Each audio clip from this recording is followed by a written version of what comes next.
Every day, you follow a pattern. You wake up, eat breakfast, go to work, and then go to bed. It might differ slightly, but it's part of who we are. Animals that follow a pattern. Sometimes it's different. You might skip breakfast, or you might change your route to work. But in the end, we do find our comfort in the familiar. That's what patterns do to us. It gives us a familiar. But what if one day you arrive to work and it's different? What if it aesthetically looks the same, but has a different hue, a smell, or a feeling that wasn't what you would expect? What if the expectation changed into something else? There was nothing you could do about it. What do you do then? My name is Ellie, and welcome to this Tales of Two Cities special episode.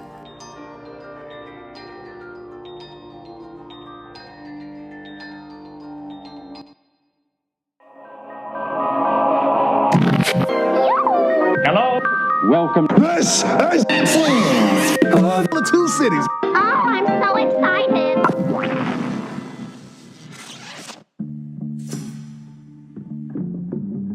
Before I begin, I would like to thank Care Of for sponsoring this episode. Care Of is a monthly subscription vitamin service that delivers completely personalized vitamin and supplement packs right to your door. As you all know, Nikki and I work several jobs and work on this podcast at the same time. So finding time to get proper nutrition becomes not really a priority. With this website, you can build a vitamin routine that is just for you and your health goals. Like, if you want stronger bones, that's great. They do that. If you want to work on your stress level, they do that too. They have so many options, and you could choose several of them or just one. It's really up to you. But this is the thing that makes it amazing. They also offer vegan and vegetarian options. Nikki and I are both vegetarian and vegan, so we both know how impossible it is to find a vitamin that follows our dietary needs. Knowing that what you're eating doesn't hurt anyone else is really a plus. One of the reasons why I really like this company is because a portion of every sale goes to the Good Plus Foundation, which provides expectant mothers in need with valuable prenatal vitamins. It feels good to know that my money is actually going to something that benefits the community because, as we all know, sharing is definitely caring. Also, Care Of delivers daily vitamin and supplement packs customized to your recommendations to promote personal health and wellness. I mean, now you're consuming something that you actually need, not something that comes extra with your vitamins. They also figure out what you need through an online quiz. It's actually really easy, and they ask you questions that aren't overwhelming or overcomplicated. I answer questions like, are you a vegan, and do you do high-intensity exercise?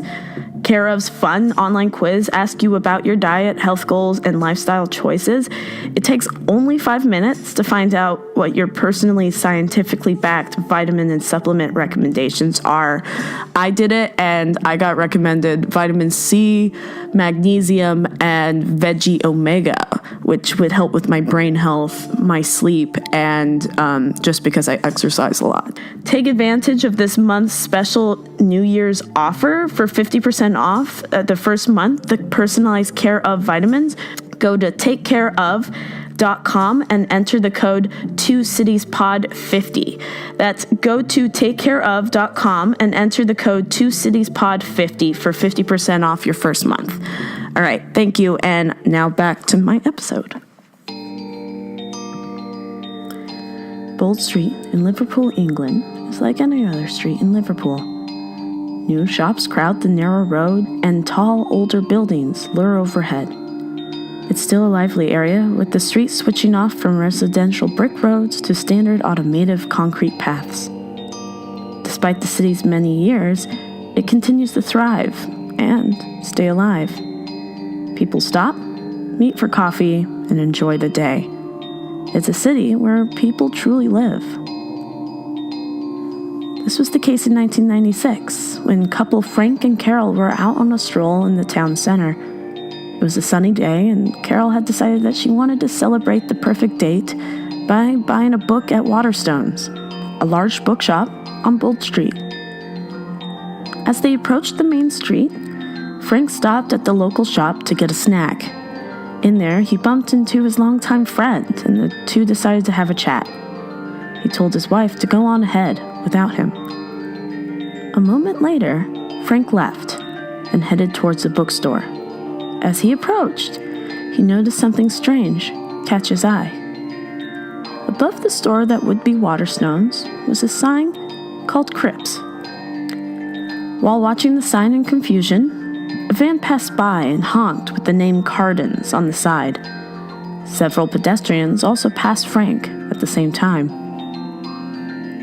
Frank noted how it was odd how the horn seemed vintage, and that men's fashion seemed a bit off.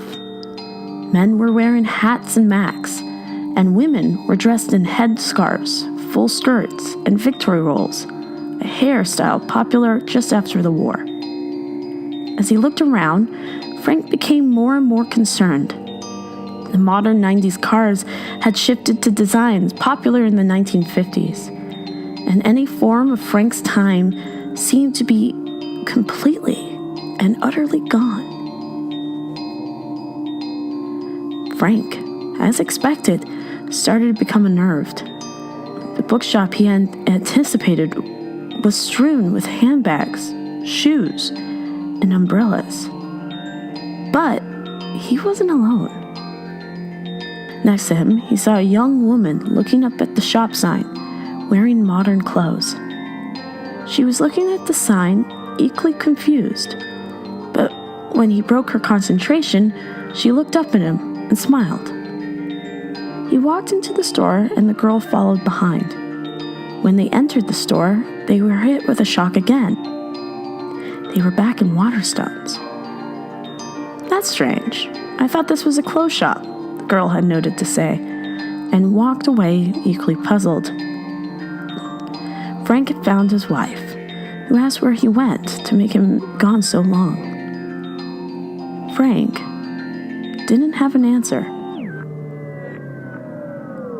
But Frank's story wasn't the only one.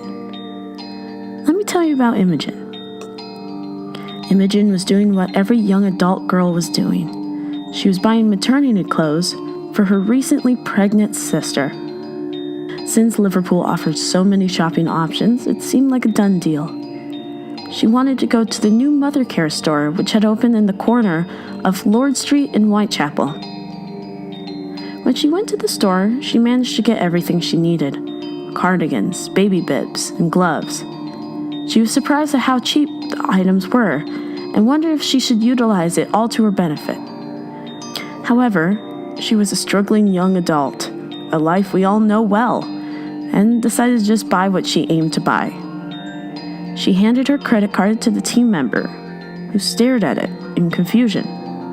The team member left, got the manager, who told Imogen that they didn't take cards. Imogen didn't have any money because it's the 21st century, so she dejectedly left without buying anything. She went back to her home and told her mom the strange story. Her mother's reaction was focused on something else. There isn't a mother care on the corner of Lord Street in Whitechapel. That closed a long time ago. There's a bank there now, her mother said. Imogen couldn't grasp what she heard and proceeded to drag her mother all the way there to prove that she was right. To her surprise, she wasn't. Her mother was right. The bank was there, and Imogen didn't have anything to prove her time hop.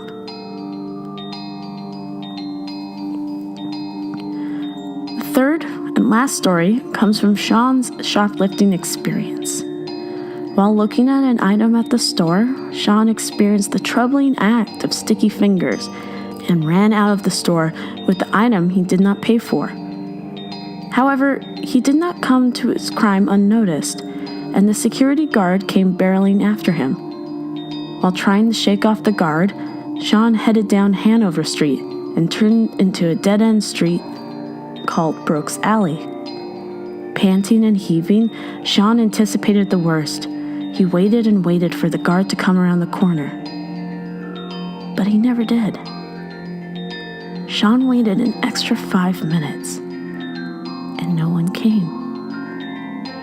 Eventually, he came to the conclusion that Sean gave the guard a successful slip and decided to walk out and leave.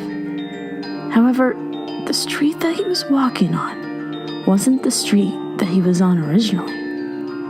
The road looked different, and the cars that were driving around looked old-fashioned. Even the road workers working on the street were gone. The people walking around were looking like beatniks and moths, and crossing over to Bold Street, he noticed busy traffic lights that weren't there before. Sean began to panic. Where was he? There was no film crews, no flash mobs, nothing, but he was in an area that was misplaced in time. He checked his cell phone, and it had no signal. He saw a kiosk and ran to it, only to be faced with the realization that he did travel back in time. The paper being sold said the current date, or the current date for that time, the 18th of May, 1967.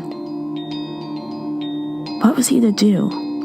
How would he get back home? He was lost, and there was no way of getting back.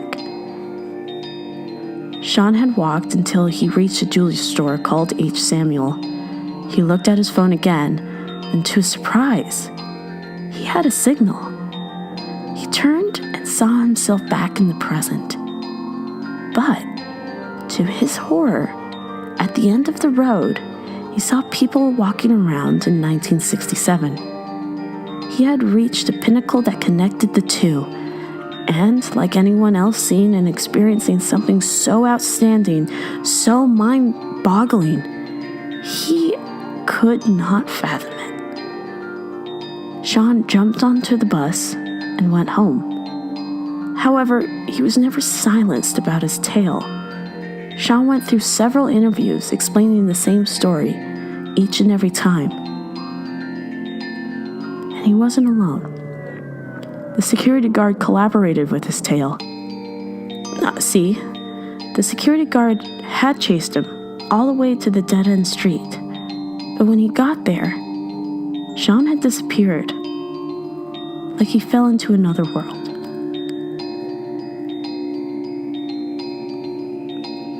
Being lost is an inconvenience, but it's also an inconvenience that doesn't last forever. You might be lost, but you'll eventually find your way home. But these stories present the fearful idea that maybe, just maybe, there isn't any hope at the end of the tunnel. Maybe the darkest of times are just that, darkness. Maybe hope and joy will not come. For these three people, it did.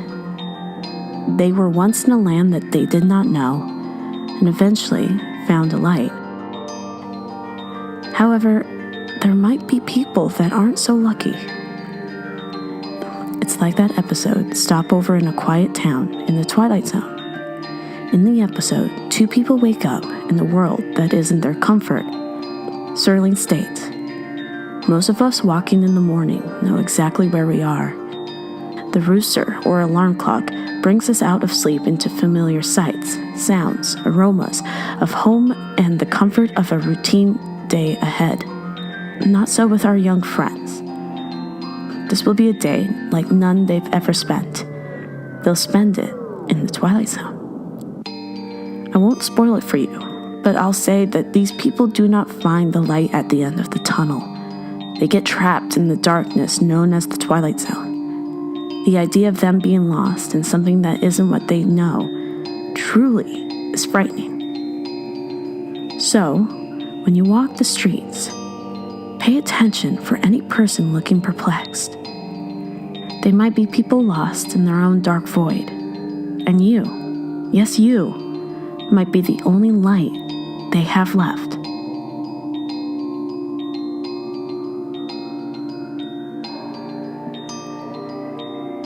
If you enjoyed this episode, please rate, review, and subscribe to us on your podcast device. We're also on Spotify and Stitcher, so please join us there too. If you would like to have more than just free stuff, check out our Patreon. Nikki and I create special episodes for the one-time fee of $5. We also offer merch, shoutouts, and other deals as well. If you want to represent us, please check out our next merch store on TeePublic. We offer many exclusive Tales of Two Cities items, as well as other items from other artists all over the world. If you want to talk, write to us on Twitter, Instagram, Facebook, or on our email at talesofthe2citiespodcast.com. We love to hear from you, and we generally love telling your stories on our podcast as well. But, above all, and most importantly, thank you for listening to this episode.